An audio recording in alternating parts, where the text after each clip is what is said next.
waggaa 6 dadhabeen obboleettii kiyyattiin dabarsee.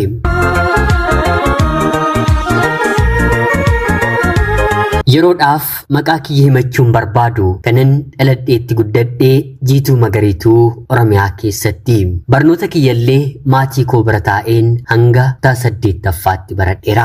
kutaa 8 akkuma gaheen garuu jaalalli na qabee dargaggeessa tokko waliin baay'ee wal jaallannee maatiin kiyyallee yeroo sanatti barachuu koorraa heerumuu gaa'ela dhaabbachuu koo waan fedhuuf jaalallee koo waliin gaa'ela dhaabbadheen waadaa qubeelaa hidhadheen gara biyya hambaatti imala koo raawwadhee cidha otoon gaggeessin jechuudha. haa ta'uutii garuu qubeelaa booddee abbaa manaa koo waliin baatii 2 waliin jiraanneera. yeroon baatii 2 sun guutummaa guutuutti yeroo itti piroosesii biyya hambaa koon jalqabeen xumure ture. tarii yeroon ittiin gammade lafa kanarratti yeroo kam qabdaa yoonaan jettan yeroo sana qofaadha jechuun hin danda'a. sanaan ala eegan of baree jabaadherraatii kaasee yeroon itti gammadeeru jireenyi koo gammachuu qabaateeru hin jiru. haatiif abbaan koo ana waliin ijoollee 6 qabu durba 2 dhiira 4 dubartii ta'een jalqabarratti maatii koorraa immoo lammaffaarratti kan dhalate anadha. sanaan booddee dhumarrattis kan dhalatte obboleettii tokkittii koo ishee dubaraadha. dhaladheen ganna 6 daabboo daabbeessee ittoo hojjedhee mana qulqulleesseen obboloota koo maatii koo tajaajiluu jalqabe. haati koo dhalachuu obboleessa koo hangafaatii booddee al takka takka sammuun ishee sirrii miti. keessumaa immoo naannoo abiddaa biddeen tolchuu waan ho'aa bira yeroo geessu yerosuma lafaan ishee maree achumatti ishee kuffisa.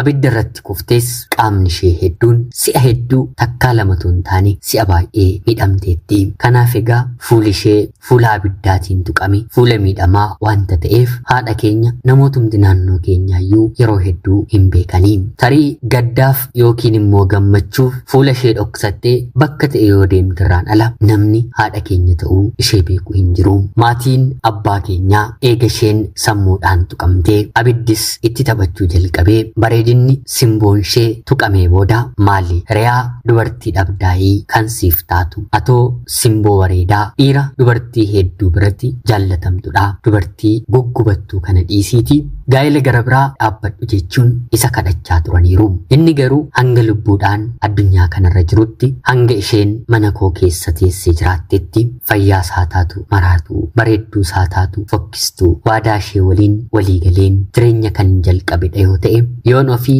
irra darbeen gochuu miti sammuma kootiin iyyuu yaade rabbi yeroo sanaa booda halkan tokko nan bulchiin jedhee nama kakatudha ture. haadha kiyyaan fayyifachuudhaafis laganni hin ceene qeesiif sheekii qaalluuf xonqaayii bira hin deemne hin qabu. dadhabee madhiisee erga sammuun ishee tuqameedha ana dabalatee obboloota koo hafanillee haati koo abbaa koo waliin gaa'ela qabduun godhachuu dandeesseetti. maarreegaa haati kiyya hojii mallee seeraan yeroo hedduu hojjechuu waan hin dandeenyeef har'a nagaa bor dhukkubsattuu ganama nagaa galgalammoo dhukkubsattuu jireenyi ishee kana waan na ta'eef dubartii ta'ee dhaladheen ergan jabaadhee booda itti gaafatamummaatiin mana keessaa anumatu hojjetee maatii kiyya jiraachisa ture.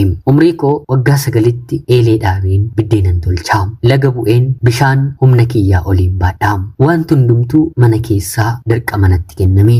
ijoollummaatiin ba'aa maatii bulchuu maatiin hoogganuu natti kenname. baay'ee natti ulfaatee haati kiyyas ta'e abbaan koo kutaa 8 yeroon ga'u akkana heerumuuf kan barbaadan akkanani jireenyuma kanarraatii boqodhuufidha malee isaanillee of biraatii nama akka hin qabne obboleettiin koo isheen quxisuu akka hin geenye sirriitti ni beeku.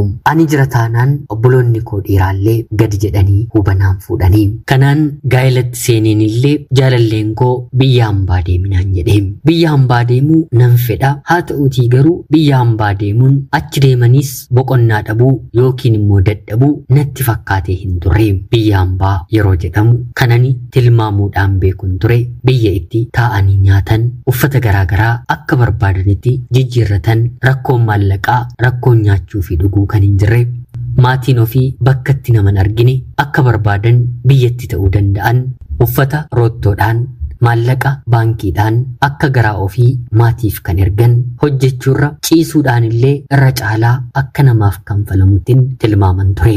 Gahii argii jedhe mitiree namichi yeroo mammaaku anis nan gahe nan argee dubbiin faallaadha.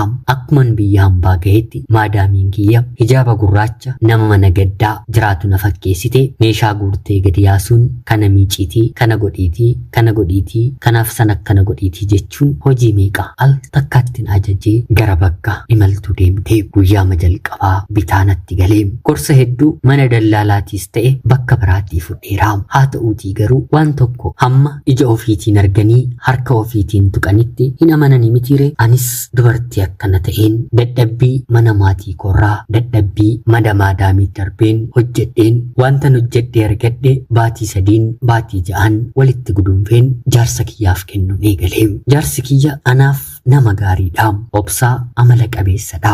Akka ijoollee dhiiraa oliif gadi utaaluun barbaadu, ijoollummaadhaan nama tasgabbaa'edha. Hojiis ni hojjeta, yoo hojjetu immoo harkisaa harka milkii qabudha.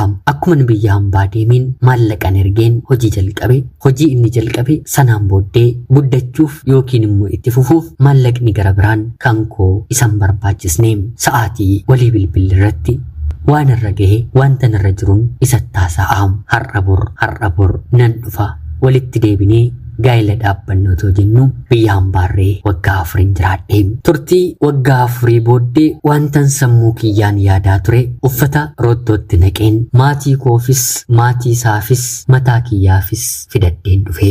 Hamma tokko isheen dhumaa kun fakkaachuuf jireenyi biyya hambaa jiraatan gaariidha jedhanii namatti dubbachuuf gahaallee taatee anattis mul'atte. Safuudha malee ijoolleen durbaa ganda keenyaa yeroon ani biyyatti deebi'u hawwiin yookiin immoo fedhiin isaanii inni guddaan barannee bakka kana geenyaa otoo hin taane biyya hambaa deemnee hojjennee guddannaadha. Dhiifa manaaf godhaa malee nama biyya hambaa deemee hojjetee dafqee dafqasaa dhangalaasee waggaa 4 miti waggaa 40 taa'ee jireenya isaa jijjiirrateeru ani hin argine. Ammallee biyya hambaa keessan jira, jireenyi kooni jijjiirama jedheen otoo hin taane biyya jiraachuurra as jiraachuutu anaafis ijoollee koofis wayya jedheeni. Maallaqni isaa nama sin jiraachisu nama simmoon balleessu. Ta'us garuu mataa kiyyaaf yoon ta'uu baadhe maatii kiyyaaf mucaa akkanaa biyya hambaatii qabu mata duree jedhu abdii isaaniif kennaa. Sanaan maarree hojjechaa waggaa 4 booddee kan ani hojjedheen otoo hin taane kan ani kenneefiin hojjetee abbaan manaan koo jijjiirama guddaa argisiisnaan gara biyya kootti deebi'een gaa'ela yookiin immoo cidha godhachuun illee baasiidhaaf nama saaxila jennee haala ittiin maallaqni dhuftu waan bareeruuf karoora abbaa manaa kiyyaas danqaraattiin ta'u jedheen gatii gaa'elatti dhaabbannuun lafa binnee ofii abbaan manaan koo turtii booddee manallee itti ijaare. Maallaqni isaa xiqqoodha, haa ta'uutii garuu yeroo sanatti lafa bitaa magaalli immoo bal'achaa madeema. Kanaan abbaa manaa koo waliin mana tokko keessaa jiraachuun jalqabe. Turtii waggaa 4 jiraadheen ijoollee 2 godhadhee gaa'elaanis biyya hambaa san deemee waliin waggaa 8 jaalalaan isa dura waggaa 1 walii galaan waggaa 9 hin dabarse. Turtii kana booddeedha. Dur dhukkubbiin kanaadha keenyaa qofa kan ture abbaan keenyi ni dhukkubsata. Takkaaf bara jireenya isaa keessatti abbaan koo dhukkubsatee qofa een beeku. Yeroo kana garuu takkaatti sireetti galchitee miilli ta'uu, kaleen bokokuu, garaan akka hin taane ta'uu fi kanneen kana fakkaatan torbanoota 2 keessatti nutti mul'isiise. Anis abbaa kiyya qabadheen obboleessa koo hangafaa waliin magaalaa Finfinnee fudheen deeme. Yeroo kanatti abbaan keessan biyya torbee 2 ol otoo tureera ta'ee lubbuudhaan hin argattanii. Barfatus sa'aatii kanatti fiduun keessan hanga tokko lubbuu abbaa keessanii oolcheera. Kaleen lamaan abbaa keessanii feel ta'eera. Torbeedhaan dhiqamuu qabaa jedhanii nuttaasa'anii. Yeroo sanatti namumti kalee dhukkubsatuyyuu hagas mara hin jiru. Bakkitti kaleen dhiqamullee biyya kana keessatti bakka qubaan lakkaa'aman 2-3 caalle qofatu ture. Sunuu dabareedhaani. Sanarratti immoo abbaan koo dheebotee bishaan hanga dheebuu sabooti dhuguu hin danda'u. Nyaata walakkaatii ol dhorkamaadha. Quufuu, dheebuu ba'uu fi kanneen kana fakkaatan irra hin jiru. Isaaf kunuu dheebuudha. Kanaan abbaa koo yaalchisuuf hordofsiisuu jalqabne. Yeroodhaa gara yerootti wantoonni mana keessa jiran nuti qabnu anis abbaa manaa kooraatiin qabu wal gargaarree yaasnee fixuu eegalle. Dhukkubni abbaa kiyyaa wallaayyoo salphaa ta'uu dide. Sanarratti umrii abbaan kiyya jiruutiin jijjiirraa kalee raawwachuun otuma kaleen isaaf argameellee baay'ee ulfaataadha. Kanumaan itti fufuutu filannoodhas sana gochuuf immoo biyya hambaattillee waan na ta'eef qarshii miiliyoonotaan waan gaafatamuuf hin dandeenyu. Isuma kanayyuu dadhabnee naannoo waggaa tokkoof baatii 4 erga wal'aannee Finfinnee mateenyee torbeedhaan erga dhiqatee booda jireenyi bitaa yeroo natti galu abbaa manaa kootiin maallaqa dhabeen abbaan koo akka inni boqotuun barbaadu biyya hambaa deemeen hojjedheen abbaa manaa koo wal'aanaa jedheen gaafadheeni. Yeroo kan inni lakkii akka rabbi jedhe haa godhu jaarsi dulloomeeraa kanaan booddee umrii hedduu hin fixu lammata deemtee hin dadhabin jedhe. Yeroo kanatti ani otuu abbaa keedha ta'ee yookiin immoo maatii kee keessaa nama tokkotu miidhameera ta'ee akkana naan hin jettu jedheen ijoollee koo itti gateen gara biyya hambaa deeme. Wal'aansa kana raawwachuuf yeroodhaa gara yerootti yookiin immoo torbeetti gara Finfinneetti deddeebi'uun ulfaataadha. Maatiin keenya mana kireeffatanii gariin Finfinnee gariin immoo biyya sababuma dhukkuba abbaa kootti jiraachuu jalqabanii anis biyya hambaa deemeen torbee tokkoof illee rakkoon maallaqaa akka isaan hin mudanne godheen baatiidhaan ergeen abbaa koo wal'aanuu obbolaa koo immoo jiraachisuu nan jalqabe. Deemeen waggaa 2 kan guutetti abbaan manaan koo galtamoo dubartii gara biraa fuudhaa jedhee ifatti na gaafate. Anis abbaa kiyya ajjeeseen si waliin hin jiraadhu fuudhiitii jireenya feete jiraadhu jedheen eeyyameefi. Sababiin isaa immoo yeroon itti waa'ee fuudhaa waa'ee koo yaaduyyuu hin qabu. Dhiphinni abbaa koo qaamni isaa har'a ol ka'ee bor immoo deebi'u dhiigni isaa dhiibbaan dhiigaa isaa yeroo hundaa kan na yaaddessu har'a moo bor na harkaa bahe jedheen sodaadha ture. Kanaan abbaa koo dadhabeetu hin jedhiin waggaa 6 wal'aannadhee turtii waggaa 6 booddee immoo namumtuu ni dadhaba mitire manuma tokkoon hojjechaa ture. Hirribni argadhullee halkan baay'ee xiqqoodha na dhukkubuu jalqabe. Mataan akka malee natti ulfaate. Dhumarratti obboleettii kiyyaan maaloo anoo nan dadhabee manuma kana kootuuti maallaqa seeraan waan kanfalaniif hojjedhuuti abbaa koo yaalchisi ijoollee kootti hin deebi'aa. Anis bifa kanaan yoon ittiin fufe abbaa koo durseen boqochuu danda'a jedheen gara biyyaatti deebi'ee.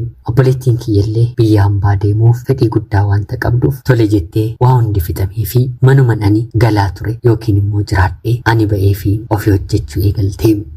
Kanaan anis gara biyyaatti deebi'een ijoollee koo fudheen guddifachuu ittiin fufee. Haa ta'uutii garuu obboleettiin kiyya manan ani waggaa 6 gadi jedhee hojjedhe baatii 4 hojjettee waraqata ishee paaspoortiillee isheellee otoo hin fudhatiin jalaa badde. Yeroo kanatti ture maallaqni baasii fi galiin herregamee baatiidhaan kan ergamaa ture addaan ishee biraa cite. Ani kan hin qabadhee dhufe miindaa baatii tokko ture.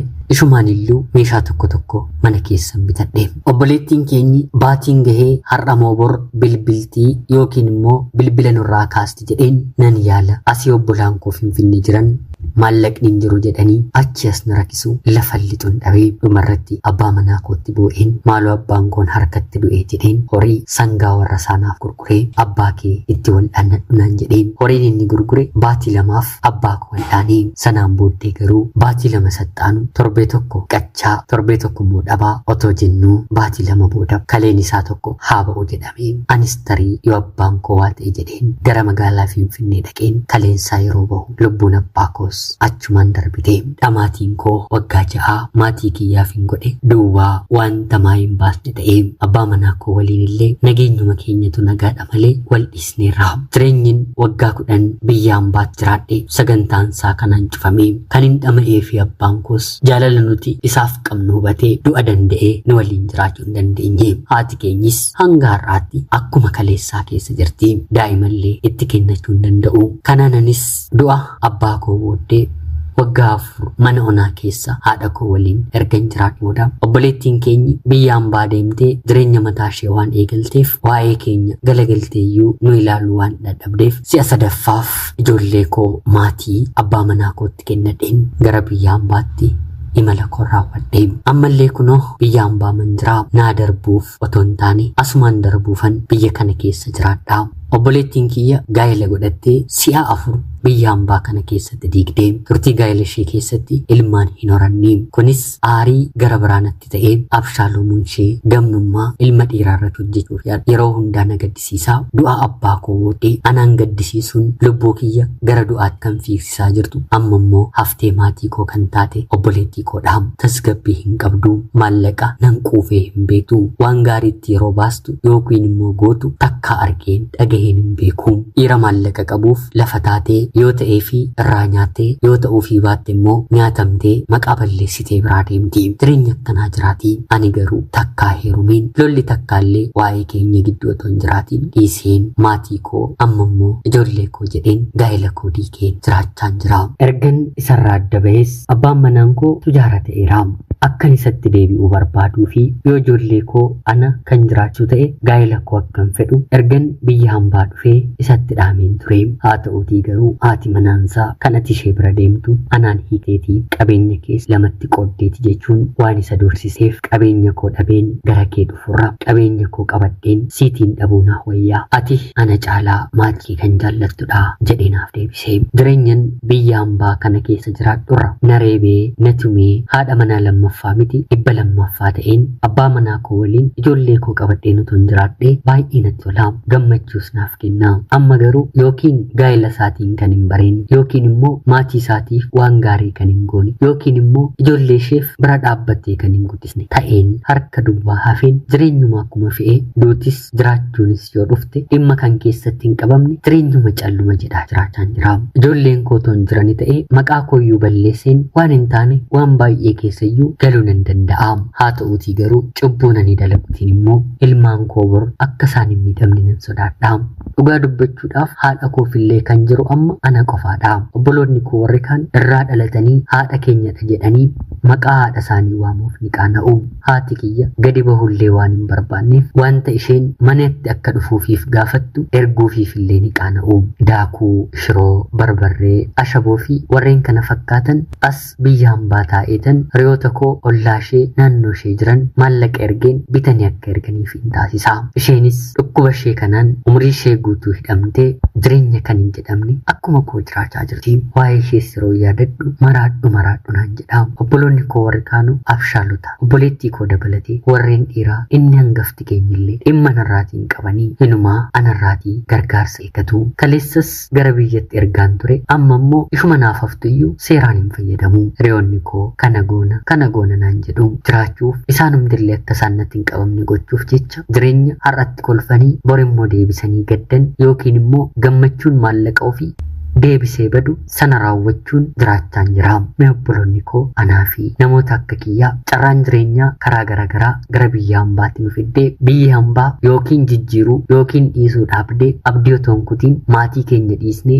jiraachaa jirruutiif yaada keessan naaf qooda. Tarii namoonni akka koo biyya nani magaalaa inni jiru keessa hedduutu jira. Abdii biyyarraas maatiirraas kan hin qabne dhala ofiif qofa lubbuun keenya akka jiraatuuf fedhii kan kennine yaada gorsa keessaniitiin nu utubaa. Hawaasummaatiin, maatiitiin, mataa keenyaan, barnootaan karaa hundumaatiin miidhamnee jirra. Ana obboleettii keessan biyya hambaarraatiin ulfaadhaa nagayaatti galatoomaa.